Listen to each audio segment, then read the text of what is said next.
Assalamualaikum warahmatullahi wabarakatuh. Jumpa lagi dengan saya, Pak Siska Aryono. Pada kesempatan kali ini, saya akan mencoba menyampaikan materi layanan konseling bidang informasi dengan tema profesi dan pekerjaan. Kira-kira apakah ada yang tahu apa itu pekerjaan ataupun profesi? Ada yang tahu?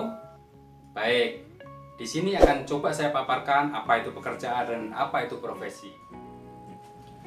Baik, untuk profesi ya, profesi adalah sebuah pekerjaan yang membutuhkan keilmuan, artinya membutuhkan pendidikan yang lebih tinggi. Sedangkan pekerjaan adalah sesuatu yang kita kerjakan atau kita perbuat. Itu adalah pekerjaan ataupun profesi ya. Berikut akan saya contohkan juga macam-macam jenis profesi. Baik, berikut akan saya sampaikan contoh profesi. Yang pertama, profesi guru ya. Profesi guru membutuhkan sebuah ilmu yang linier, yang artinya harus sejalan dengan mata pelajaran tertentu. Salah satu contohnya ketika lulusan sarjana pendidikan matematika, maka dia akan mengajar sebagai guru matematika. Tentu tidak bisa seorang guru matematika mengajar bahasa Inggris, meskipun kenyataannya ada guru matematika yang menguasai bahasa Inggris, tetapi secara linearitas itu tidak bisa. Jadi harus membutuhkan ilmu tersesuai dengan bidangnya masing-masing. Itu untuk profesi guru. Dan guru sendiri itu mengajar, mendidik dan mengarahkan anak-anak atau peserta didik sehingga menjadi pribadi yang tangguh dan berkualitas serta cerdas. Karena guru tidak hanya mengajar dalam kelas saja, tetapi juga memberikan ilmu-ilmu dan juga pendidikan budi pekerti. Contoh kedua adalah profesi sebagai dosen. Dosen adalah tenaga profesional yang mengajarkan tentang keilmuan ke jenjang pendidikan yang lebih tinggi, atau bisa disebut seorang ilmuwan. Karena selain mengajarkan kepada mahasiswa, dosen tersebut juga mengajarkan bagaimana cara membuat karya ilmiah atau melakukan sebuah riset atau penelitian. Dan untuk lulusan dosen adalah minimal S2, S3 maupun profesor. Jadi kalau kalian ingin menjadi seorang dosen, maka tidak cukup dengan hanya sarjana saja, tetapi harus melanjutkan ke pendidikan jenjang berikutnya, yaitu S2, magister, atau mungkin doktor, atau PhD, maupun profesor, baru bisa menjadi seorang dosen. Yang ketiga adalah profesi seorang polisi. Polisi tentunya kita tahu ya, sebagai penegak hukum yang selalu senantiasa menjaga keamanan negara, menangkap kriminalitas, dan menangkap semua teroris dan lain sebagainya. Namun untuk menjadi seorang polisi bisa juga dari lulusan SMA atau SMK. Bisa juga nanti ke perwira, yaitu lulusan S1 dan seterusnya, ada jenjangnya. Tetapi paling tidak bisa memasuki ke akademi militer gitu. Sama juga dengan profesi selanjutnya adalah profesi tentara. Nah, untuk tentara di Indonesia itu dibagi 3 gugus tugas. Yang pertama TNI AU, yang kedua TNI AD, yang ketiga TNI AL. Nah, selain memiliki seragam atribut yang lengkap dan juga gagah berani, para tentara kita menjaga kedaulatan rakyat, terutama juga menjaga keamanan negara, kemudian menjaga presiden dan wakil presiden dan lain sebagainya. Profesi berikutnya adalah pilot. Pilot adalah orang yang bertugas dalam menjalankan pesawat terbang. Nah, seorang pilot harus memiliki keahlian khusus, terutama juga harus memiliki sertifikasi terbang tentunya. Jadi ada sekolah penerbangan, kemudian akan diuji seberapa layak, apakah kira-kira layak atau tidak. Kalau layak, selanjutnya dia harus memiliki sertifikasi penerbangan. Pilot selain bertugas di kokpit pesawat, juga bertanggung jawab terhadap keselamatan kru dan penumpang dalam maskapai penerbangan. Profesi berikutnya adalah seorang dokter.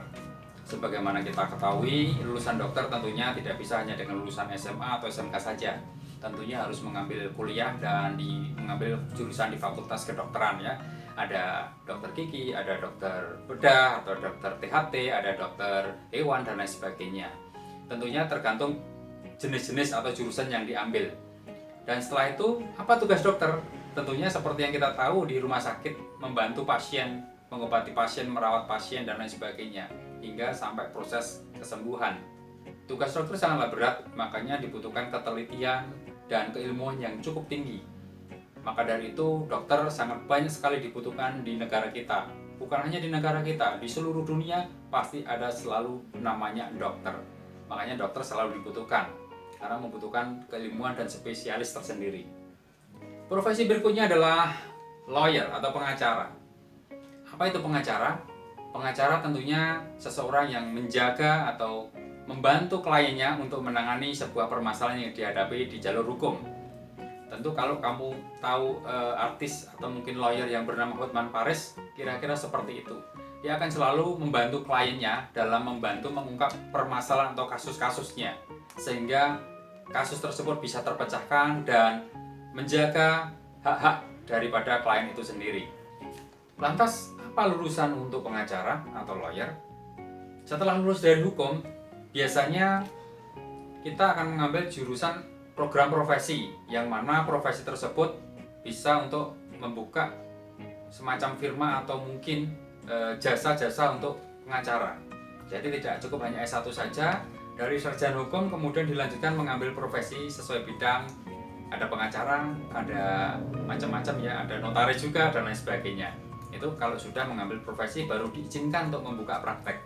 Kalau belum mengikuti program-program tertentu, tentunya kita tidak bisa membuka praktek sembarangan. Profesi berikutnya adalah seorang desainer atau fashion designer ya. Jadi untuk fashion designer ini memang membutuhkan keterampilan khusus ya. Jadi tidak sembarang orang bisa melakukannya. Nah, kemudian setelah dia punya kapasitas dalam menggambar, dia juga akan melanjutkan kuliah lagi untuk ke tingkat level jenjang yang lebih tinggi lagi agar nanti desainnya lebih berkualitas. Tentu saja desainer memiliki produk-produk yang luar biasa. Profesi berikutnya tentu tidak jauh dari desainer tadi ya. Yang selanjutnya adalah tentang seorang arsitek. Ya, arsitek juga memiliki kemampuan untuk menggambar, tetapi ini lebih detail karena kenapa?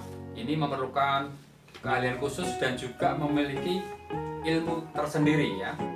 Sarjana teknik tentunya teknik arsitek, selain dia bisa menggambar, tentunya dia juga akan mengukur bagaimana membuat sebuah bangunan, konstruksi bagaimana, bahannya apa saja, ukurannya berapa saja, luas tanah berapa, itu akan dibuat didesain secara rinci. Kemudian seperti hotel-hotel, bangunan, dan rumah sakit dan lain sebagainya itu juga memerlukan seorang arsitek yang handal. Tentunya akan dipertimbangkan kapasitas kemampuan untuk menampung bangunan seberapa, menampung jumlah orang berapa, itu juga sudah diperhitungkan. Makanya dengan arsitek ini tentunya tidak sembarangan memasang bata, semen, pasir gitu ya, tetapi dibutuhkan keahlian khusus untuk mempertimbangkan, menghitung berat bobot bangunan ataupun pondasi-pondasi yang akan dikerjakan.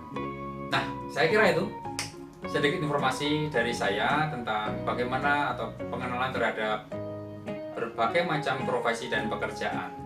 Kira-kira apakah kalian sudah punya gambaran akan kemana kalian setelah lulus dari sekolah? Akan kemana kalian akan kuliah atau kalian akan bekerja, akan melanjutkan dan memilih profesi seperti apa? Nah, kalau sudah punya gambaran, semoga video ini bermanfaat untuk kalian semuanya. Saya kira itu dari saya, kurang lebihnya mohon maaf. Terima kasih. Assalamualaikum warahmatullahi wabarakatuh.